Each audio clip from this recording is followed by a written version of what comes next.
Welcome to fun to movie explain. আমরা আজকে যে মুভিটি এক্সপ্লেন করতে যাচ্ছি, মুভিটির নাম হচ্ছে এক দোয়া।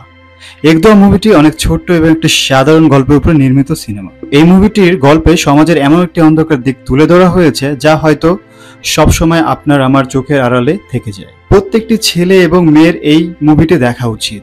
হয়তো আপনি আমি এই অন্ধকারে নেই তো, কিন্তু আমাদের আশেপাশে অনেক মানুষ এখনো এই কুসংস্কার থেকে বেরিয়ে আসতে পারেনি। তো চলুন জেনে আসি এক দোয়া মুভির মূল কাহিনী। মুভির শুরুতে আবিদা নামক এক মহিলাকে দেখানো হয়। সে তার মেয়ে দোয়াকে নিয়ে বাজারে এসছে। একটি দোকান থেকে তার প্রয়োজনীয় জিনিস কিনছিল। দোকানদার তাকে বলে, তুমি গত মাসের টাকা এখনো দাওনি, আবার বাকি নিচ্ছ। তখন সে দোকানদারকে বলে, আমি আগামী মাসেই আপনার সকল টাকা পরিশোধ করে দেব। এটা বলেই তার মেয়েকে নিয়ে হাঁটতে শুরু করে। একটি বাচ্চাদের ড্রেসের দোকানে যায়। দোকানে একটি ড্রেস খুব পছন্দ হয়, কিন্তু ড্রেসটির দাম অনেক বেশি হয়।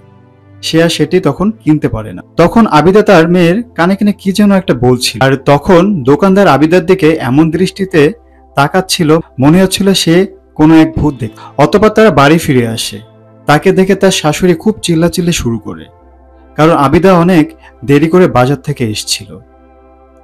আমরা আবিদার হাজবেন্ড সালমানকে দেখতে পাই। সে পেশায় একজন ট্যাক্সি ড্রাইভার ছিল। খুবই সামান্য পরিমাণের ইনকাম। পুরো সংসার তার ইনকামের টাকায় চলতো। স্কুলের টাইম হয়ে যায়, তাই সুলেমান তার ছেলেকে নিয়ে ট্যাক্সিতে ওঠে। তাদের পিছু পিছু সেও সেখানে আসে। শুধু তার ছেলেকে নিয়ে স্কুলের দিকে চলে যায়। মন খারাপ হয়ে যায়। সে এক দৃষ্টিতে তাকিয়ে থাকে। তাকে খেলার জন্য বলে। তখন তো একাই একাই খেলতে শুরু করে।